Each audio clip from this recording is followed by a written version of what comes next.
All right, everybody, here I am. I'm getting ready to call into Kitchen Table Politics 1, 2, 3, and here we go.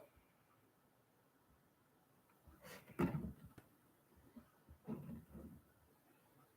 Talk Radio. Welcome to Blog Talk Radio. Please hold and you will be able to listen to the show.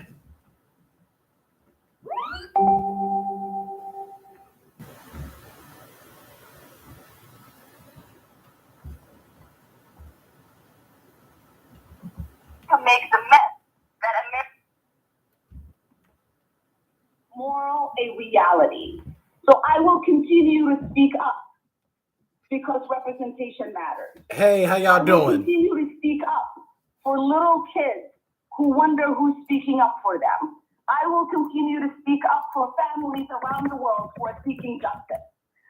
Whether they are displaced in refugee camps or they are hiding under their beds somewhere like I was, waiting for the bullets to stop.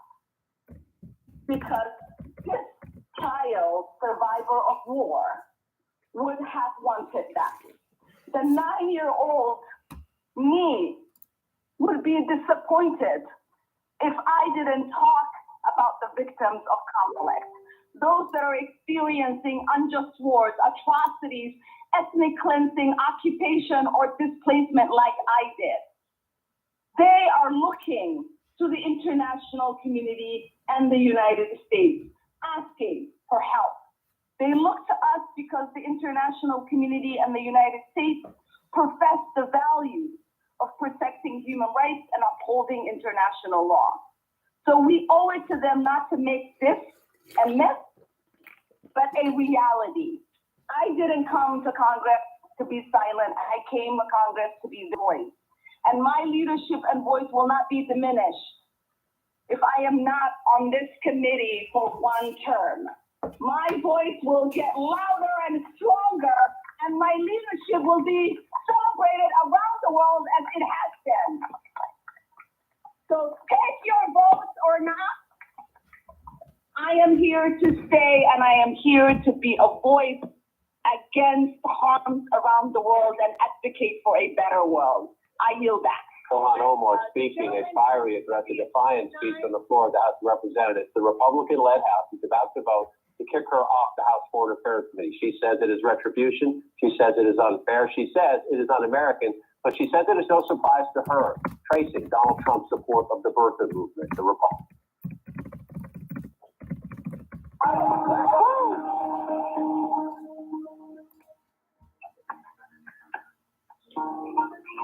So President Biden ordered U.S. fighter jets to shoot down a Chinese balloon recently.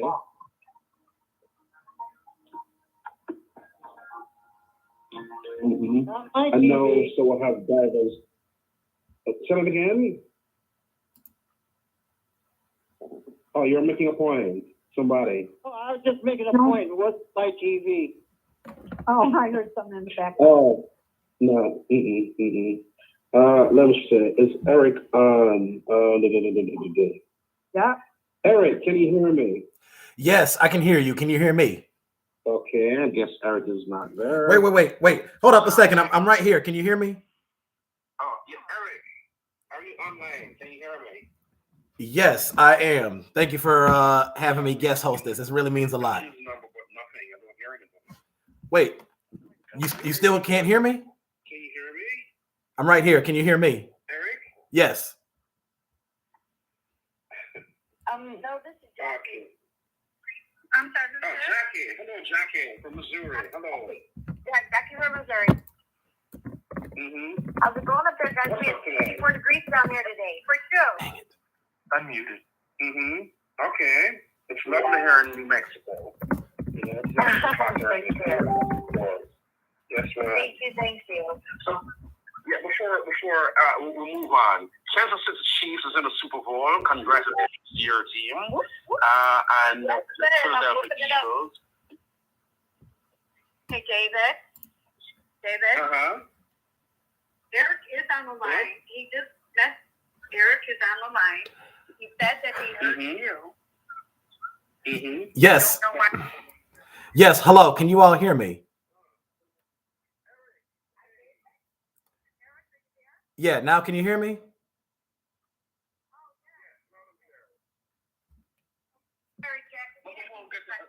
Oh, that's okay. We were just trying to.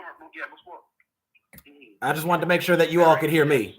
Your prediction, Yeah, we can hear you. your prediction, Jackie, for the Super Bowl, Kansas City Chiefs or Philadelphia Eagles? You care to give a score, a possible score? A possible score will be, I think we're going to squeak it out, and it's going to be a nail biter, and I think it'll be 31 to 28. Mm-hmm. Chiefs. Okay. Okay. 31-28. Okay. Right. I look forward to it. Emergency room is fully staffed because there'll be a lot of cardiac patients in that night.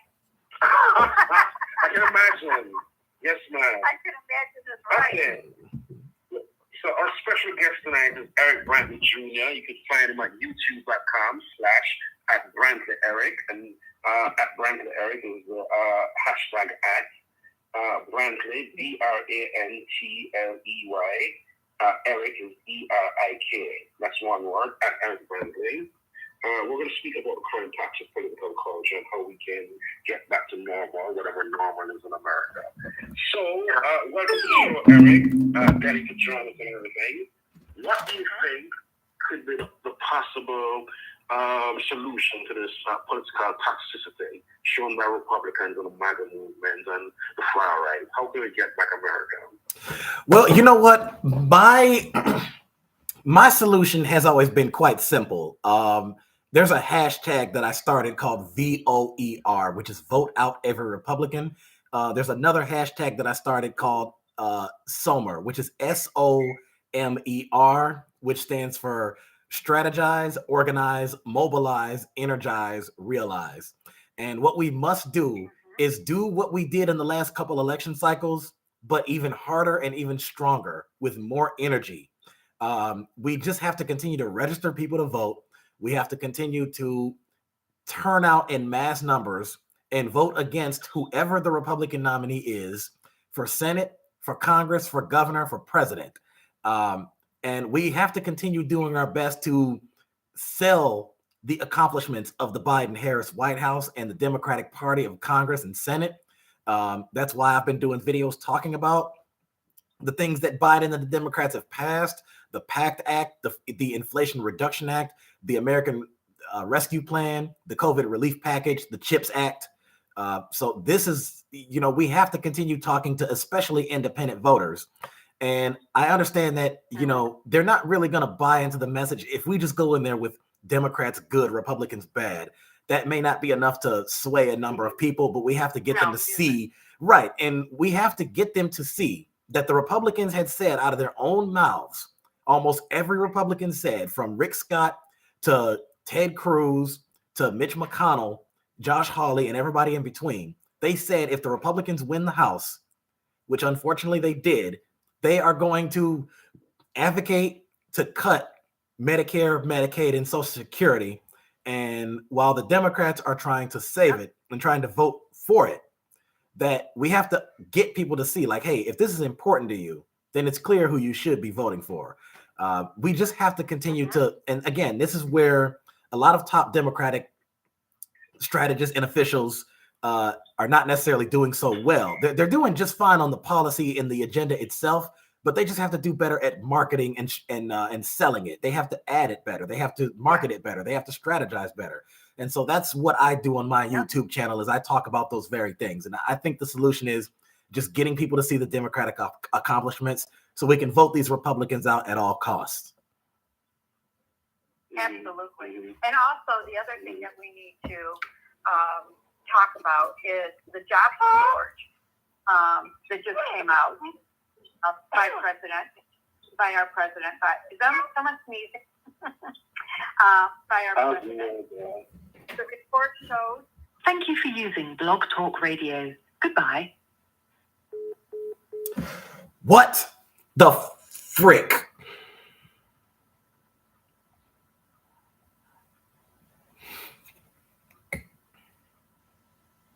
Blog Talk Radio. Oh, shoot. Welcome to Blog Talk Radio. Please hold and you'll be able to listen to the show. The ones that are criticizing are saying, oh, that's because, all these people that. I'm sorry to cut you, but can you still hear me? Okay, yeah, because we just disconnected and I had to call you back, but go ahead. Yeah, sometimes it just goes like that. As I was saying, the jobs we have to talk about the accomplishments of the Biden administration and what they've done in 2 years. Honestly, I think our economy is doing well. I think we're going in the right direction. As far as, jobs and unemployment, he's trying to pass things for college debt, which the Republicans are totally against, but they are not against, lowering taxes for the rich, but they are against helping college students pay their debt. This is our Republican Party that we have. A shame of a Republican Party. Well, the thing that I continue to point out is the fact that, and I'm glad that Biden pointed it out, but he may not have pointed it out, strong enough, is the fact that you had conservatives that had their loans forgiven. And I believe so far, I know 2 or 3 conservative commentators that had a few tens, maybe a few hundreds of thousands of dollars that were canceled in PPP loans. And I want to say that was Steven Crowder and Ben Shapiro. And then as far as the representatives, well, Marjorie Greene had about $183, maybe $184,000 relieved from PPP debt. So, the same people that are complaining that somebody had $10,000 or $20,000 worth of student debt canceled and said, well, we can't afford that and that sends a bad message. Okay, well, you had that times, 20 times 10 times 20, a lot. And it's just, it doesn't make any sense. And there's no logical argument that the Republicans can make that it doesn't make any sense. There's no argument they can make that said it's fair for them to have their loans canceled. And when they make all this money in government, but then the average guy who works at a restaurant or a warehouse, that he can't, that they're saying he doesn't deserve help. He or she doesn't deserve help. And again, it doesn't make any sense. I think they're just heartless. No, it doesn't. And like I was saying before, Eric, before you came on the show, she has no knowledge. I mean, she does not belong where she is. She has no idea how things work, how government works. It's way above her head, and she's just a gaslighter, like I said before. That's all she is. She's just put there to gaslight situations and to make trouble. That is it. Nothing else. Well, you know what? And I say a lot of the Republican Party really is doing that in a way, but some of them are just more louder and more openly crazier about it than others. I think the key is we really have to talk to independent voters. We know that the Democrat voters are going to pretty much vote for our people 99 to 100% of the time. So I'm not as worried about them. I'm not as worried about the people in California, New York, Massachusetts, or New Jersey, because they're all blue. We need to talk to people in Michigan. We need to talk to people in Ohio, Pennsylvania, Wisconsin, Minnesota, Florida, Georgia, and even Texas. Because when you sway at least half the independent voters out there, that alone makes an entire difference in an election, especially a presidential election. Yeah. And we saw that in 2016. Sure. Yes. Yes, and we were very lucky here in Michigan, because we have the trifecta, as I call it, Attorney General, Secretary of State, and of course our governor, all being Democrats, and they're trying to do really great things for the state of Michigan. The governor right now is working on getting checks to everyone in Michigan. She haven't specified how much, but they're trying to do this to fight inflation, to get some money in pockets because things have gone up so much. and it would be like a relief check for inflation, which I think is a great idea because we have billions of dollars in the treasury in Lansing. So I think it was $6 billion of surplus. So they can afford to do it, and I think it's awesome for the people. Eric, I have a question for you. Focusing on Marjorie Taylor Greene, the moron from the 14th district of Georgia. She said Illinois received $5.1 billion at an elementary school there that used to, that want to teach equity and diversity, or some nonsense like that. And she just throw around numbers, not knowing what she's talking about. And she claimed that a school report received $5.1 billion in Illinois, and roughly 850 school districts are there. Didn't take it all. It went all to this one school. How can we get people like Marjorie Taylor Greene out of Congress? Well, you know what? In order to do that, and here's one thing that I'm trying to do, and I like to think that I'm trying to get better at it because I'm contacting more and more candidates across the country and not just in Michigan. Here's the thing. I look up when that person is up for re-election, and of course she's in the Congress, so we know that the congressional seats are up every 2 years. So I look on Ballotpedia or Wikipedia and look at the list of candidates who have filed to run, and it shows you the list of Democrats and it shows you the list of Republicans, and I look at the Democrats who are running against that person, and if I see a person who has the most recognizable name and the most attention down there, I usually look at them and say, well, that person looks like they have the highest chance to win. I'll contact them, even if I don't give them a full official endorsement. But if another candidate happens to get nominated, I'll be behind them. I think it was Marcus Flowers who ran against her in 2022. And unfortunately, he didn't make it. But what I would do is I would contact him and try to push him to run again because he has the highest chance to beat her, unless the state of Georgia thinks that they have somebody better, in which case they would have a higher shot. I would go for that. So I really just look at who's running against them and try to elevate their campaign. Right. And so Lauren Boebert, for example, she won by 557 votes, if memory serves me correct and everything. The Democrat who ran against her is a former vet of the Marines. And, do a recount twice, and he just fell short of 500 plus votes. Wow.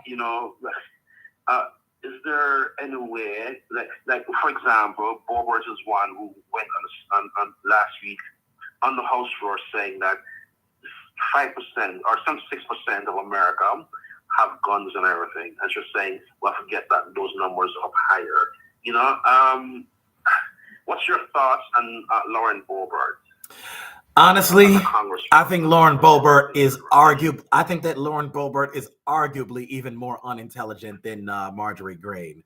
I think that she has probably got to be the most unintelligent, most immature, just uneducated person who possibly exists in the current government. I mean, like I said, we've had plenty of officials that, of course, we had people like Bush and Trump, and we've had, there's many others. Of course, we have Matt Gaetz and Jim Jordan.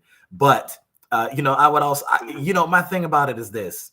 First of all, I just saw that video the other day, and I think it was the Young Turks who played that clip, and that's where I saw it. Now, the problem is this. She's making the argument to say that the gun-free zones is where there's the most danger. Well, I can tell you right now, I don't own a gun, and I don't know. I live in an apartment complex, so I don't know who all here does have one. But so far, I haven't heard of anything happening here. I didn't hear any gunshots go off, or I didn't hear any. I said, so I don't know what she means by that statement exactly. I don't know if she was just told to say that. I don't know if that was a setup, but either way, that statement is just factually wrong. And to me, it's not. Sometimes it's not even about the gun. You have violence in other ways too, by the way. Knives, hammers, anything that you can use as a weapon. So it's just I don't know where she gets this stuff from, and I really was promoting Adam. I think the guy's name was Adam Frisch, who ran against her in 2022. Adam Schiff. No. Adam Schiff was somebody in California. Adam Frisch was running against Lauren in Colorado. And so I was promoting him. Gotcha. Right. And I was promoting him, and he was really close to making it. And like you said, we only lost by just under 600 votes. And that means that we need to contact that district, talk to the voters in that district, and we need to gain at least 600, maybe 700 people, I would say, that are willing to vote Democrat next time so they can get her out. Yes. Oh, And look, this past Thursday, Eric, the House GOP leadership staged report a resolution condemning socialism as a fundamental threat to American prosperity and independence. A proposal that would split Democrats and provide a potential potent attack from GOP candidates heading into the 2024 elections. No, these fools, these Republicans have the majority, a razor-thin majority, and are pushing for a resolution against socialism. And I bet you any money, if you ask any of them, what is socialism, what is communism, they don't know. They think it's the same damn thing. And so the Republicans push for better health care for the people, lower taxes for the middle class, things like that. The first thing what they did when they come in is give more tax cuts to the rich. Now tell me, why people vote Republican? Do you think is racism play a part in it, or because the fear? And say, my grandfather was a Republican, so I'm a Republican. What's your thoughts? I think that some Republicans that either married a Republican or they came from a family that, that voted Republican, and that's how they grew up. A lot of them remember the Republican Party years ago, and they stood for conservative government and small government and all that other garbage, and so they're stuck in the mud. They're stuck in the mud, and the Democrats are just villainized because they are a party of they give away everything. They give away money to the immigrants. The immigrants can collect Social Security. Well, that's not true. None of that is true. And so they have villainized, the liberals, the leftists, they call us every name in the book. And we are the ones that care about the country. We care about, lower taxes. We care about education. We care about social programs. And they have, with their platform, have done a good job of basically, if you're a liberal, you're way out there. You're just a liberal. You think everything is okay. No, not everything is okay. No, it's not. And I'm just going to read real quick, just for a second, the definition of socialism, because people really don't understand it. So let's just say what it is. A political and economic theory of social organization which advocates the means of production, distribution, and exchange should be owned or regulated by the community as a whole. We want a real democratic and pluralist left party, one of which unites all of those who believe in socialism. And it goes on to say, policy or practice based on the political and economic theory of socialism. The debate over whether to move away from free markets and towards socialism. Now, in my eyes, I believe Social Security is a socialist program. So is Medicare, because it is money that is paid into a fund and then it's distributed by the government. And also the people that, the construction workers that work on our roads and our bridges, and the police officers and firemen, and all, they're all paid also by the cities and the states. So that comes out of a fund as well. So isn't that socialism as well? Am I wrong about that? Right. Well, you know what? No, you're right. Absolutely right. That's a problem. Well, you know what? I'd like to throw something in. I'd like to throw something in there right quick. So I looked it up just to be clear. There's two things I see right here. So I looked up socialism versus communism basics. Now, there's two things here. The first one says socialism and communism both place much value on creating a more equal society and removing class privilege. The biggest difference between them is that socialism is compatible with liberty and democracy, while communism depends on an authoritarian state to create an equal society that denies basic liberties. Right. And now, so here's the thing about that. So basically, one thing that is pure leftists and liberals that we don't believe in authoritarianism. Now, the other thing says, what was the basic difference between communism and socialism? It says communism would result from a violent overthrow of the status quo, while socialism would result from a gradual internal change. Now, the problem with independent voters and the problem with our message to them is we can't say that word because it scares them, and because let's face it, that's why independent voters are called independent. You know, they don't always vote one party, and they don't always watch, you know, one side of the media, or like with the news. I mean, they do watch a lot of Fox News. They watch a lot of Newsmax, and, you know, they read stuff from the Daily Wire and places like that. Now, like I said, they watch CNN and MSNBC too. But a lot of people on Fox News and Newsmax have convinced them, and they have successfully convinced them, that as soon as the word socialism is thrown out there, it's bad.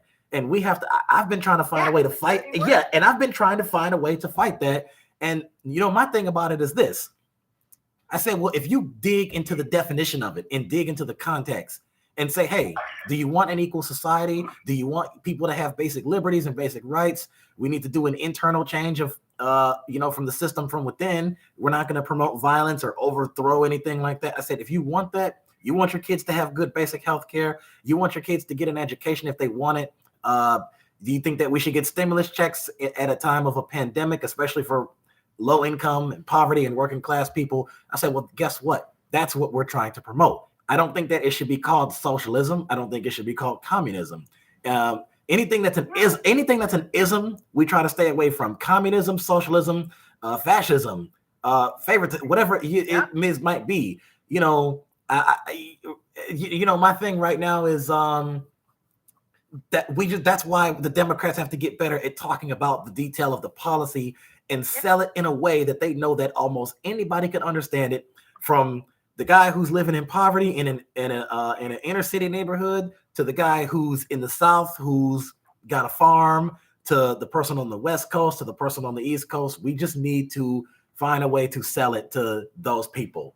And that's what we're trying to get to the root of. Unfortunately, Fox News and them keep fighting us on that, and we have a hard time winning that battle. Yeah, it is a battle, you know, and you're right about the isms, absolutely, you know, but people need to educate themselves. You know, they have to look it up and see, you know, what it means. And it's nothing, you know, socialism is, you know, like I said, it is a little bit rooted in our country because of the programs that we have that help people, and the funds, the money that's put in that fund. And that is part of socialism because it is giving out to people. Yes, they've earned it, but it is given out by the government. So that is kind of like socialism.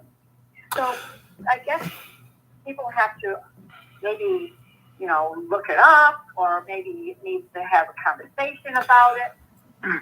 So that. Well, but you know what? Here's another thing that I've told Democrats too. And I'm not necessarily saying that I'm upset with Bernie Sanders for doing this. And like I said, I voted for Bernie before, and I would still support him. But the problem is, and I don't know if he realized this, and the people that support him, like the Squad, that whole group, I think that when he first came out and he talked about democratic socialism, immediately the right-wing side of the media and Republicans took that and said, see, socialism. And it's like, you know, Steven Crowder tried to make the point to say that, well, democratic socialism and basic socialism are basically the same thing. It's the word socialism is in it. It doesn't matter what word you put in front of it. Well, that's not entirely true. If you can take the word, let me give you an example. You can take the word science, and let's say you add a word to the beginning of it. Let's say you have, let's say medical science, and then you could eliminate that. You can eliminate the word medical and replace it with the word computer. Now you have computer science. So they're basically trying to make the argument to say, well, they're basically the same thing because they have the word science in it. Well, that's not entirely true. There is a difference.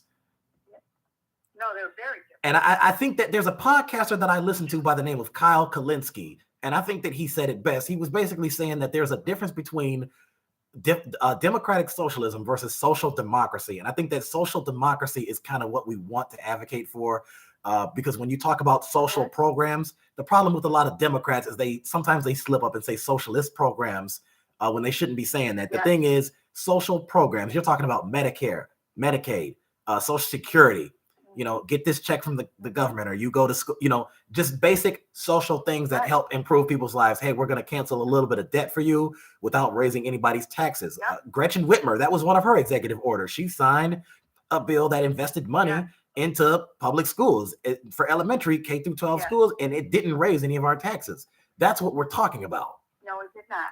And so that's what the Democrats need to discuss more of. And we need to have more town halls and conventions and gatherings and meetings where we talk about things like that. We got to get better with the wording. Hello? Hello? Hello? Yes. Hi. Hello? Where are you calling from? What's your first name? Doris, I'm calling from Flint, Michigan. Oh, hi. Hi. Hey. Hi. Mm-hmm. Hi, how are you? Fine. I'm glad I got the notice in time. I just wanted to say something about that. Another person, on Facebook sent me something that usually don't see. It was a resolution, and I read it, and it had all the votes and how everybody voted. It's a resolution. It didn't have anything to do with us. And I thought, well, what is that for? And it was like HR 9, and it was about the horrors of socialism. And it went on ahead of talking about Stalin. And the whole thing, I talked to a friend of mine who's a PhD in economics. We had to talk about that, when they say socialism. And I'm glad he brought that up. But when I read that, I thought everyone that voted for the horror, it's horrible. It's like you're pledging to the flag. I thought, where did that come from? What is that up there for? And I was disappointed at many of the Democrats who voted for that. It's like, you have to be afraid that, they're going to say socialism. And that's an issue I think needs to be addressed. And I'm glad you brought that up. But if you haven't seen it, all of those who did vote against it were Democrats. Okay? And that was the more progressive people. They're not afraid. Okay. I think the fear of that, if we're not having a way to address the social programs without getting into this thing, and this resolution was made up by who for what? Why don't they have a resolution against the horrors of fascism? Oh, yeah, absolutely. That's what we're seeing most. That's a big problem. But they don't talk about fascism. And I think that fear that they don't want to say, don't let the Republicans get us about socialism, rather than standing up and addressing it and outlining it and define what you mean when you say it. I just wanted to throw that in. Well, but you know what? It's good that you said that too. That makes sense. And I'll tell you this is why I didn't really follow up with that story much after they came out with it, and they said the Republicans had basically launched a bill that was condemning socialism. And I sat there and I thought, who cares? It's like, that's not going to stop our agenda or stop us from promoting what we promote. It's not going to stop us from doing what we can to help the people. It's not going to change our policy structure. It's not going to change the Democratic Party manifesto. It's not going to change any of that stuff. We're still going to do what we do, and we're going to push our officials to do better. Absolutely. Exactly. And pushing this resolution about, stopping socialism in America, it's like a moot point, because like Eric just said, it's not changing people's lives, and not creating jobs, and not cutting taxes.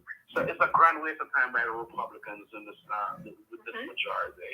It's do other things that are relevant and helping in people's lives, not pushing this anti-socialism resolution. It's absolute garbage and a waste of time. It is. What do you think the point of it was? What was the point of it? I don't think that there really was a point. That's the thing. The Republicans, to me, there was just no point in it. It would literally, just no point. That's all I can say. Yeah, it's rhetoric. It's just something to waste time. And divide people. That's all it is. And that's all they're all about. That's their mission. Well, you know what? Here's the thing. This is what liberal media needs to do. Like all of the liberal media on television and podcasters. This is what I would suggest. Since Republicans and conservatives always like to say we're living in a socialist government because Joe Biden is a communist and Kamala Harris and Nancy Pelosi, they're all communists and they're just giving stuff out for free. Okay, well then my question to all those people, every conservative pundit and commentator that's out there, everybody from Ben Shapiro, Candace Owens, people on Fox News, Steven Crowder, all of you, I said, here's my simple question.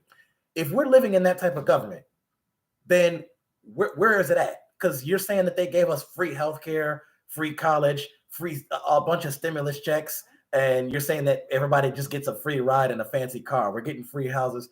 Everything is free. Okay, well, that's not happening right now. So what are you talking about? If you're going to give us, I mean, hey, there are some things I will easily accept for free. If you're going to make gas free, I mean, that would be amazing, right? So if you're going to do stuff, something like they keep saying everything's free, the Biden and the Democrats are giving everything away for free. What are they giving away? What are you talking about? Not a darn thing. Look at public schools. If your parents never paid a penny because you're so poor that you never paid into taxes, but would it be good for us to keep those kids from going to school? I mean, what is that? They never pay into it, but it's better for our society to have some baseline of something, and that should be understood. Well, you know, I've actually debated I've debated a couple of Republicans in the past about something like this. When we talk about the issue of education, school, college, now they have absolutely no problem, and I don't think anybody has a problem with this per se, that when it comes to elementary, preschool and kindergarten, and then you have elementary, middle school, and high school. So K through 12, pre-K to 12, it's all free and it's funded for by taxpayers. And it's free at the point that you use it. Well, as soon as the Democrats propose an idea that says, hey, we can do the same thing with community college for a couple of years, all of a sudden the Republicans want to say, oh, that's communism. Well, so you mean to tell me that 12 free years of school is just fine, but an additional 2 to 4 years, that's somehow part of a communist plot. That's beyond amazing to me that somebody could just think that. You're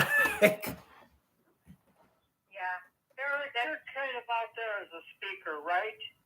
You're kind of the leader of us, and you're going out there and speaking for us.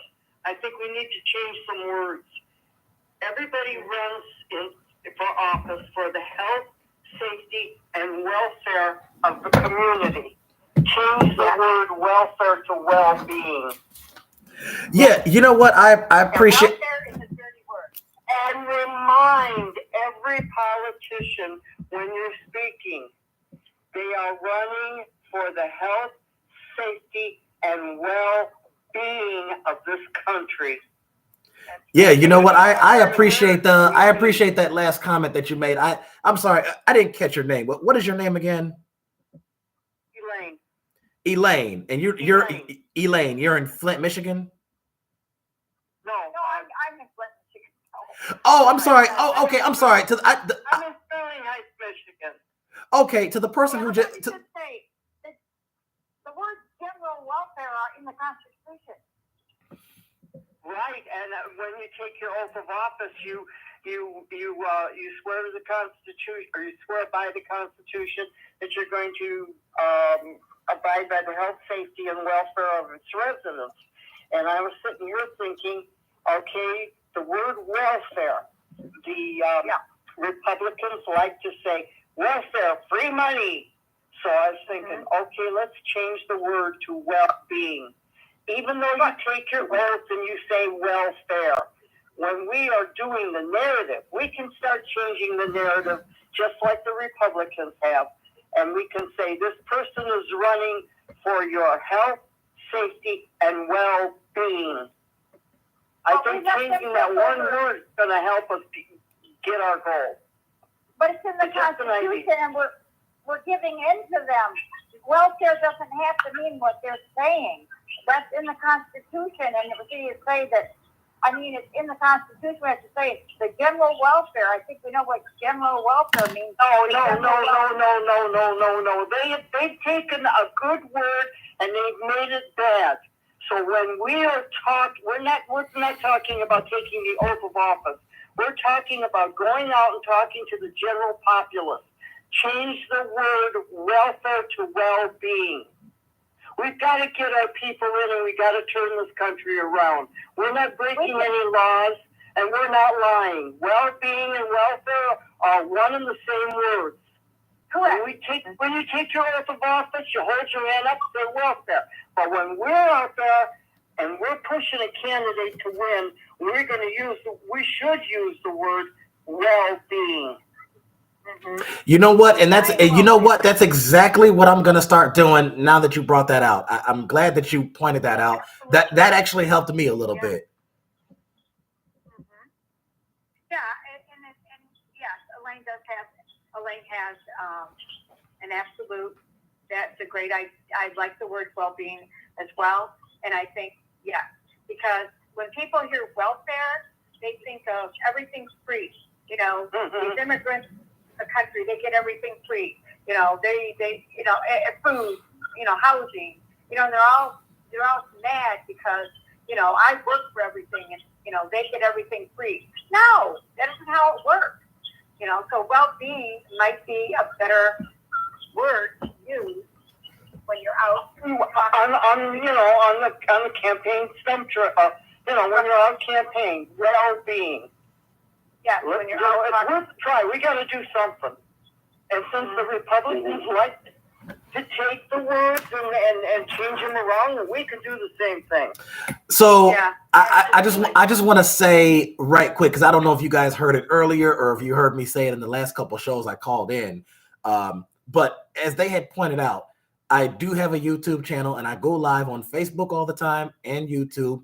And I'll tell you that a lot of the things that we're talking about right here, whenever I feel that the general media is not emphasizing it enough, regardless of how good or bad it might be, I talk about it in my show. For example, there is a piece of legislation that was enacted by, so it's called the PACT Act, which was, I think it was Chris Takano, I want to say is his name. He's a congressman in California. He's a Democrat, and he was the one who wrote the bill.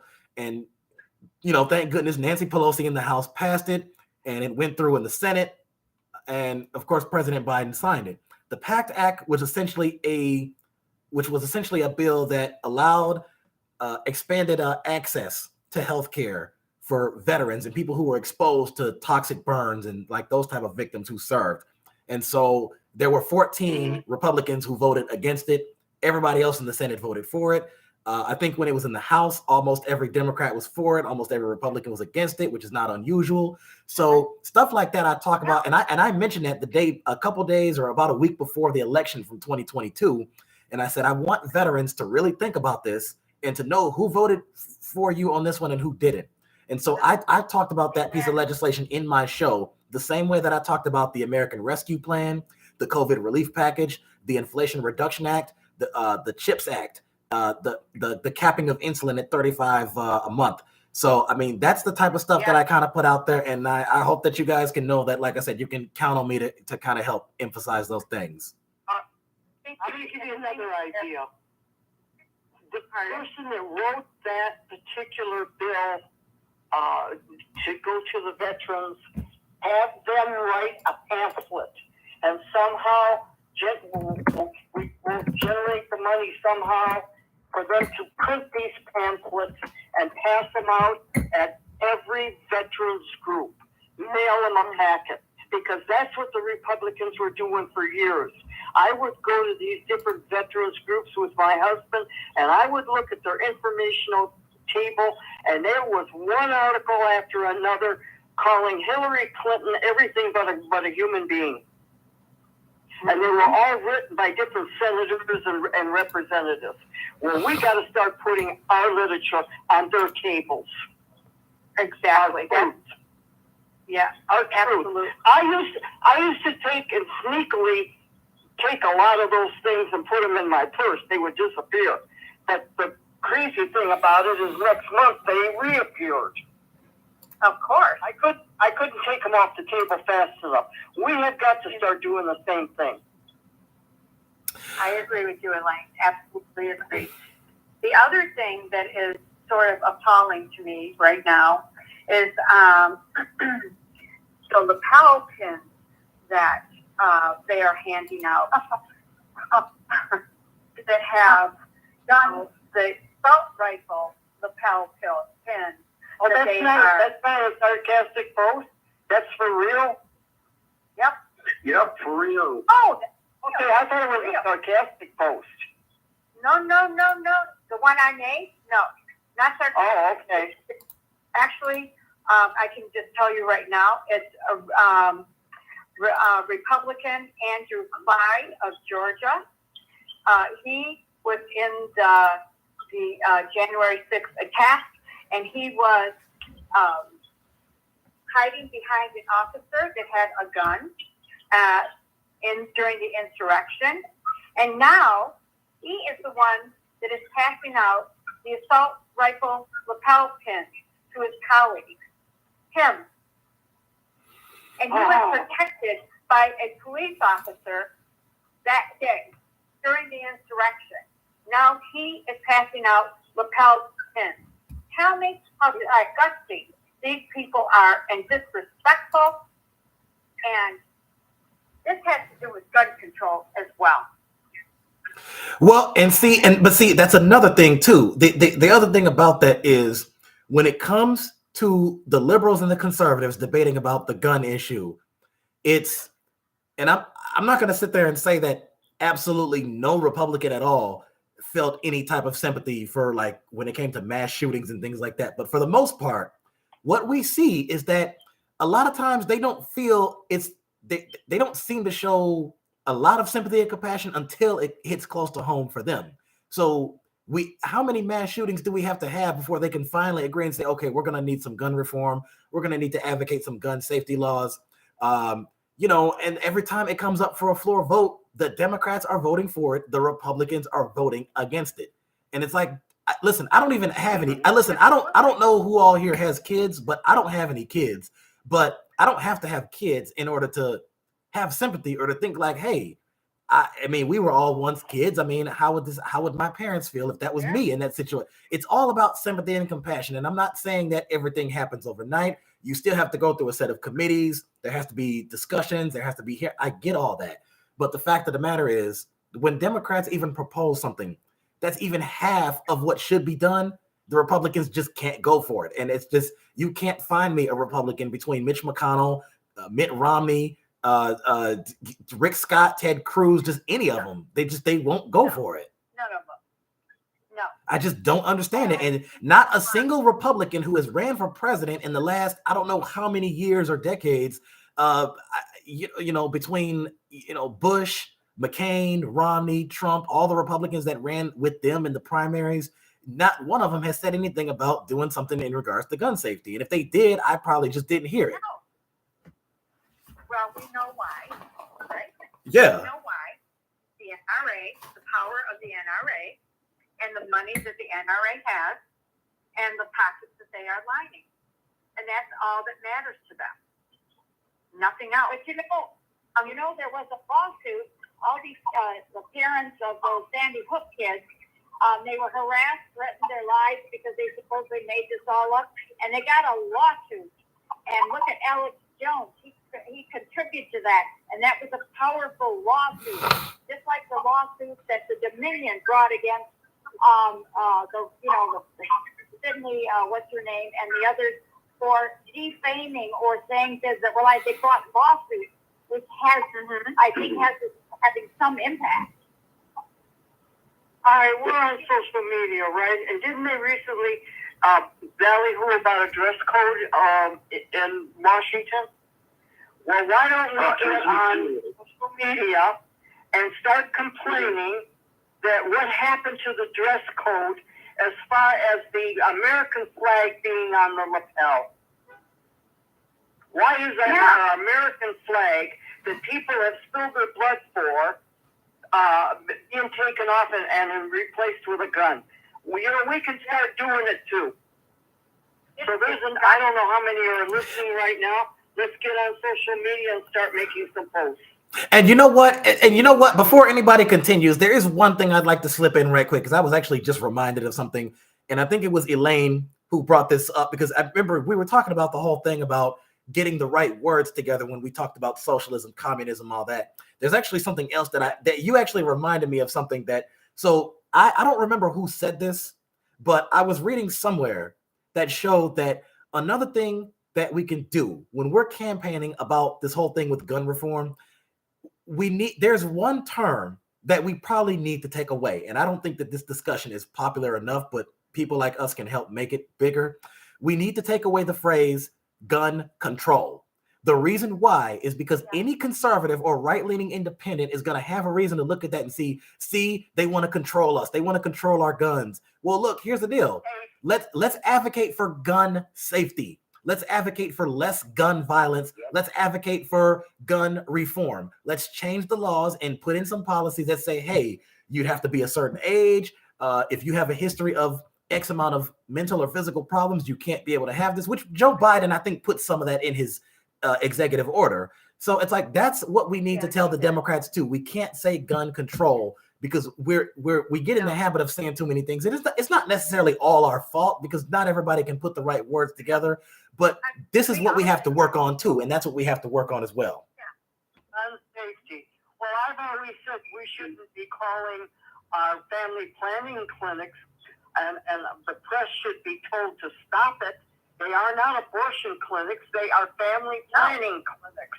Yes, they are. And the Republicans are the ones that tagged it abortion clinics, and we allow the press to continue with the narrative. Yeah, and they come to Parenthood, and they treat diseases, they treat men, they treat all kinds of things. And whatever abortion exists is extremely rare, and not everyone does it. So when they make it all about abortion, not about sexual transmitted diseases, all kinds of things, which don't get any attention, all they think of it is abortion clinic, and we can have a better narrative on that. Yeah, yes, Absolutely.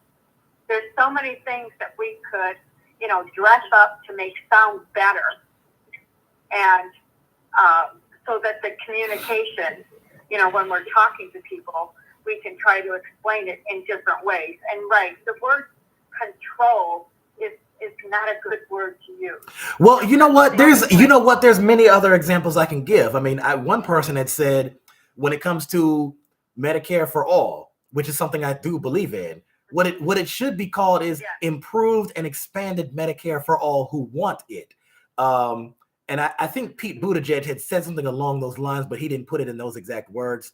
But it should be called improved and expanded Medicare for all who want it. When you talk about free college, we can't say free all college. We're not talking about free universities. No. We're not saying that everybody should be able to get into Harvard or Yale or Princeton or Stanford or any place like that. What we're saying is we should at least start off by saying we should get 1 or 2 years of free community college. Let's start off with that. Let's start off with a year of free trade school, or at least half the price or cheaper price. Let's start off with that, and more people can agree to that. I've talked with independent voters about that, and they said, yes, we can at least agree with that. So that's where we can start off at when it comes to that.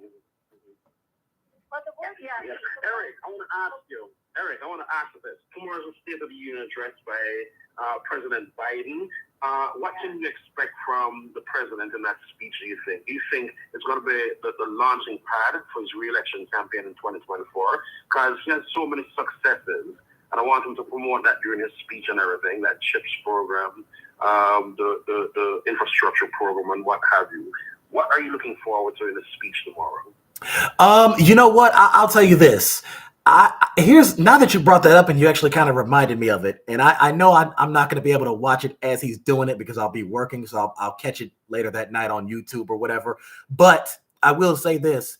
Now that you brought that up, I think it's a good possibility that he could mention his re-election campaign in that speech. I think that if the Democrats are going to be smart enough, and they have to be strategic enough, and hopefully he has some good people running behind him and Kamala, they are going to have to get in his ear and tell him, hey, you're going to have to mention the jobs. You're going to have to mention how you The American Rescue Plan had lowered healthcare costs. How the Inflation Reduction Act advocated to, not only cap insulin at $35 a month, but also how it expanded access to Obamacare and how a few more million people got back on it. I'm sure some people probably still don't have it, and it's unfortunate for them, but hopefully that'll be fixed soon. They need to talk about how the COVID relief package and the what was the other one? I think it was within not the CARES Act, but there was something else where I think it was in the watered down version of Build Back Better, where he extended the child tax credit, and then how he also he cut $1,400 stimulus checks, even though I think it should be higher, but at least it helps somebody. So as long as he puts the real emphasis on those things, and as long as the Democratic Party continues to put emphasis on those things, and they really sell it like that, and really get in the ears of the independent voters, and they have to mention how gas prices are a hell of a lot lower now compared to what they were a year ago. I was coming up Ford Road, and the lowest gas price I saw was $2.68. And that is amazing. I think that's lower than even what it was under Obama. So so as long as the Democrats and Biden continue to push that, hopefully he'll mention those things. And even if he doesn't go into an extensive conversation about it, if he at least mentions it, I think that'll help. And nobody could really argue against that. So yeah, I do think that it's kind of going to be a launching pad for his 2024 campaign. And the minute that he does announce that he's running again, I am for sure jumping on the Biden 2024 bandwagon, and I will do my best. I'm going to promote him harder this time around than even I did last time, and even more so than I did for Barack Obama and Hillary Clinton. So I'm much more prepared this time around.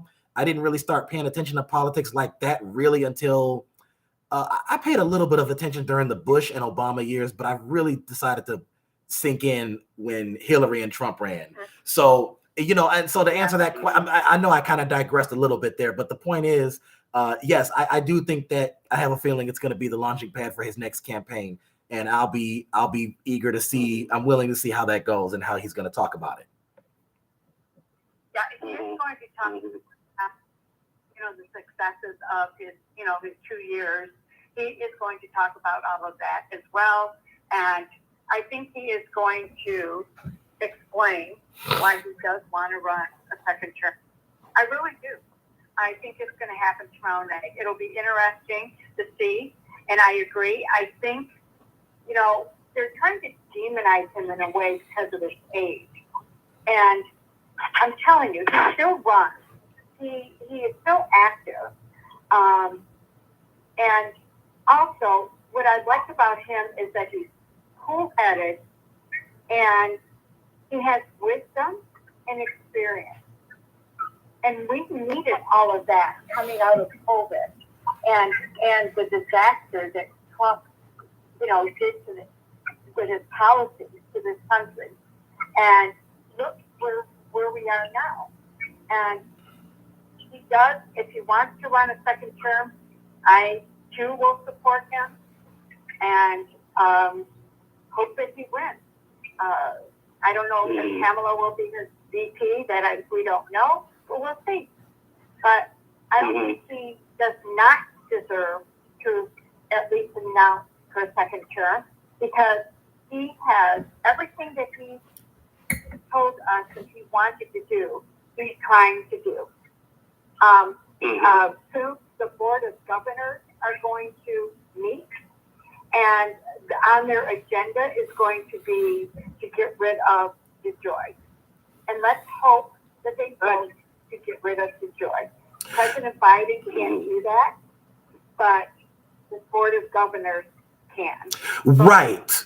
And there's other couple things I'd like to throw out there too that was good on Biden's part. He put us back in the Paris Climate Agreement. He put us back into the World Health Organization. He put a pause on the U.S. selling weapons to Saudi Arabia. He cut the department. So there were contracts that the Department of Justice had with private prisons, and last I checked, he cut those contracts. Some people had argued about where they legitimately cut, but I mean, I'd have to look deeper into that. But if that is true, that's a good move. He also reunited 500 migrant children with their families, which I think is a little more so than what the last few presidents did. And I think that's a good move.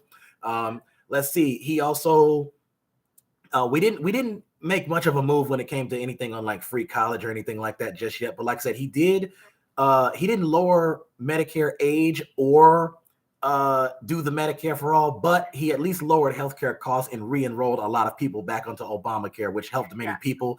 So I mean, as long as we continue to put emphasis on things like that, and he should be good. And the problem right now I see is I don't see a lot of people really giving him credit for the gas prices going down, because I said if he deserves criticism for the gas prices going up, then that means that he deserves the credit when the prices go down. And the same people who don't understand that concept are the same people who said that the president isn't in control of gas prices when gas prices were high under George Bush, and they didn't say much about that. They went down a little bit under Obama. It didn't change much under Trump, except it kind of went high a little bit towards the end of his presidency, but then it went higher under Biden, and then it went real low. So I said, well, you have to make a decision. Is the president in control of it or not? I personally say no, but I don't know that Biden did something directly to affect it, but I think that he negotiated with some unknown entities is the best way I can put it to help lower it down. And I just passed a gas station that was like $2.99. So I think that, so I mean, there's a number of good things being done, but yeah, not everything is going to be perfect, but there's a number of things are going in the right direction, and there's a number of other things that still have room for improvement. Go ahead.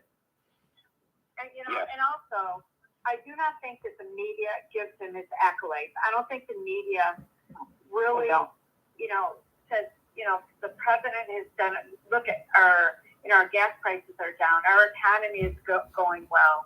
The numbers are good. Unemployment is down. Everything.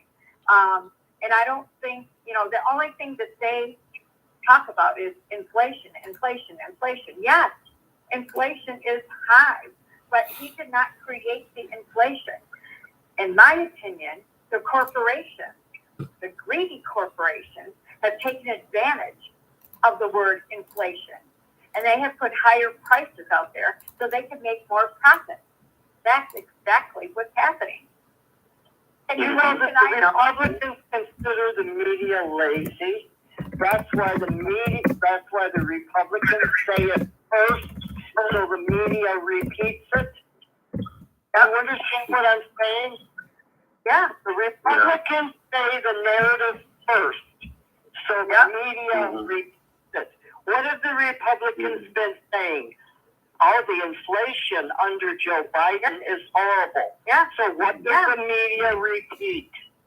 When are our leaders going to go out there and be outspoken and say the good stuff, so the media has to repeat it?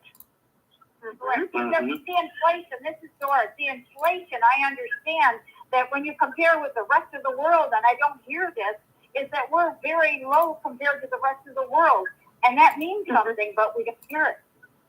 Well, you know what? And here's what I want to say. Here's what I want to say about here's what I want to say about the inflation aspect. Now, I mean, there's not much to say about it, but I will tell you this. This part, the only reason why it's a little bit arguable is the simple fact that I know everybody's lives are different. So, I mean, it kind of really depends, like, hey, if you have kids or don't have kids, what type of place are you living in? How much is your rent? Whatever. Now, I can start off by saying, now, I know some people that are still paying a lot more than they should be for groceries. But then there's other people I know who are paying a lot less than they probably were about a year ago. Now, me personally, I might have been spending X amount of dollars when I go to Meijer or Walmart or wherever. And then I noticed that I've been spending slightly less. Now, again, it also depends on how much you're buying and what particularly you're buying. There's a number of things that have a determination that factor. I mean, brand, all that stuff.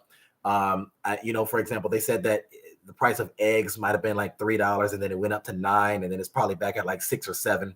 So it's lower than what it was a few months ago, but not quite as low as what it was in the beginning, what it should be. So, I mean, the inflation thing kind of gone up and down, and that can be looked at, it's not necessarily an objective thing. I don't really know how to say that, but it really just depends on how much money you're spending, what you intend to buy. So that can be looked at in many different ways. Well, we can control the amount of money that we spend as consumers. I mean, we can do that, but what bothers me is that I really think that these corporations are raising prices and taking advantage of the fact that everyone's talking about inflation, and they're causing the inflation. They are causing the higher prices. There was an article that detailed that. A podcaster that I listened to had brought that out. So yeah, that is a point. I mean, they could price gouging. right. And by the way, it's funny that you brought. By the way, it's funny that you brought that up. I'm sorry to cut you, but there's a reason. It's funny that you bring that up because that's funny. That's another thing. I think it was the Democrats in the. I don't know if it was the House or the Senate that they voted. They legislated a bill that fights against price gouging, and the Republicans go against it. That is amazing. You know, they want to sit there and say, and don't get me wrong, I know that the Inflation Reduction Act doesn't directly reduce inflation, but it has helped a number of many other avenues that kind of help fight the inflation to a degree. And so guess what? The Republicans voted against that. Every single Republican in the House and the Senate went against it. And by the way, I remember watching a debate between Raphael Warnock and Herschel Walker, and then Raphael Warnock had brought up the point to say, well, my opponent said that he would have voted against the Inflation Reduction Act, and he didn't bother to explain why. And guess what? They didn't even ask him why, and he never explained why. And so this is the thing about it, is that, again, there has to be a way that we have to put this message into the heads of independent and centrist voters and say, listen, we understand that we can't just walk up to you and say Democrat good, Republican bad, but we can tell you, but I'll tell you what we can do. We can show you the records of these Congress people and these senators and this president and this White House, and show you the bills that have been brought to the floor. And we can also show you the 400 plus bills that are sitting on Mitch McConnell's desk that he voted against Democrats every step of the way under Trump, Obama, Bush, Clinton, the entire time he's been in the Senate. I said, look at what those bills are saying. And he laughed about it on national television, you know. And so my thing about it is, this is just the reality. And I'm not saying some Democrats haven't voted against that. Some have. And maybe some Republicans might have voted for some of these things. But for the most part, when you're talking about basic things that help materially improve people's lives, no matter how minor or major it may be, the fact of the matter is, most of the time, most Democrats are voting for it and most Republicans are going against it. And that's just the reality of it. And so people really have to pay attention to that. It's not getting out. And that's exactly why I do my show the way I do it, because I talk about these things and I go into a detail in my show that I'm sure you might hear it somewhere else, but just in case, I said I don't hear anybody else talking about this, I'm going to talk about the Inflation Reduction Act. I'm going to talk about the American Rescue Plan. I'm going to talk about the COVID relief package, the CHIPS Act, the CARES Act. So the stimulus checks, that's what I'm going to talk about. And I'm going to divide them into different videos so that people can understand the basic language and understand the gist of what is being sent out, so that they can better contextualize it.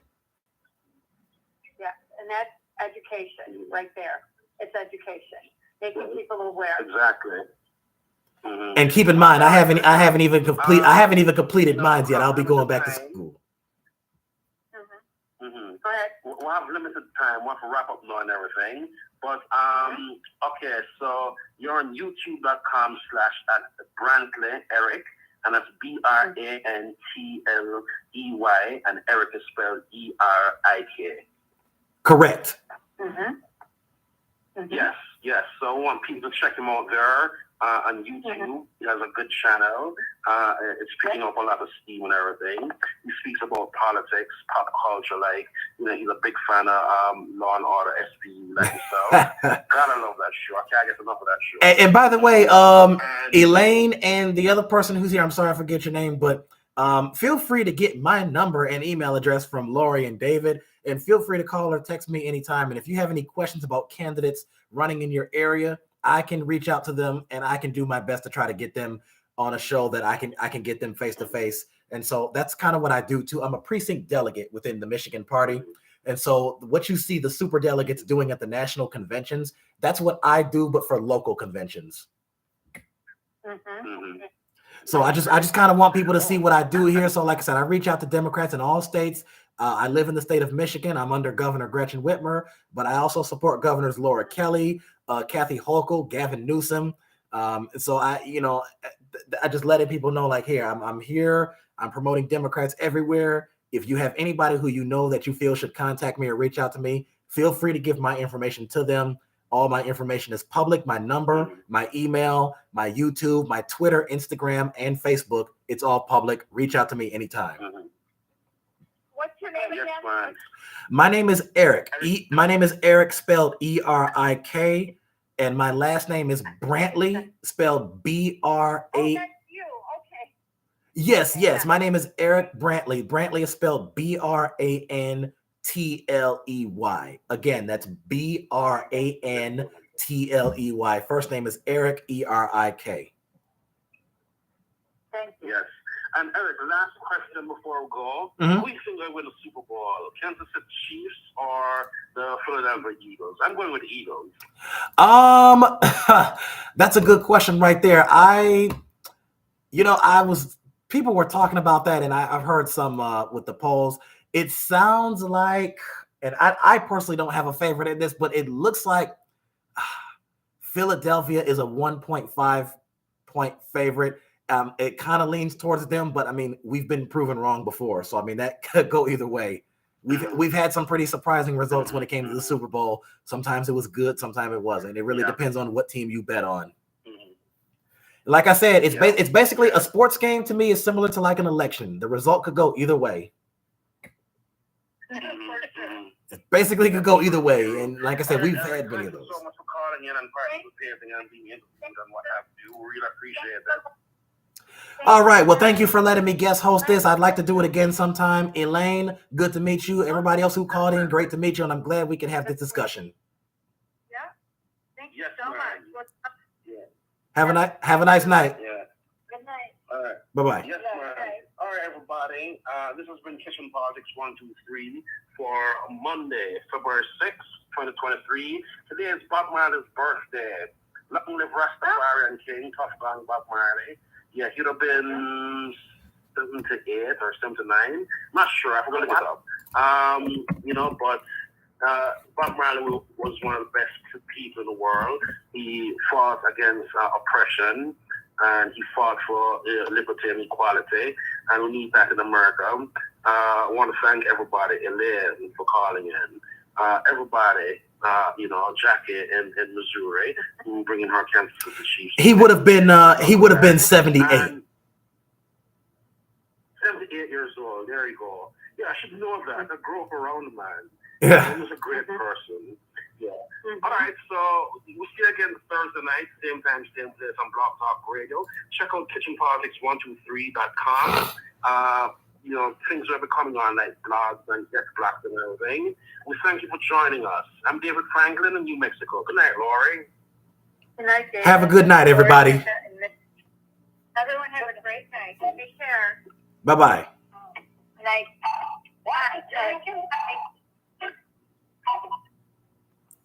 Okay. I don't know if you folks were able to, I don't know how well you could hear that. I actually have a Bose thing right here. When I started off with that, I was hoping that would really work. And then apparently they couldn't hear me. So that didn't go too well. I know that this was a little sloppier than I intended, but I did want to make this live. And to those of you who tuned in, thanks. Thank you so much. And anybody who likes this channel, please subscribe, like the videos, share them. Feel free to comment. The comment section is open. And go to my About section, and the links to my social media accounts, my profiles, they're all there. Facebook, Twitter, Instagram. So thank you so much for tuning in on this, and good night.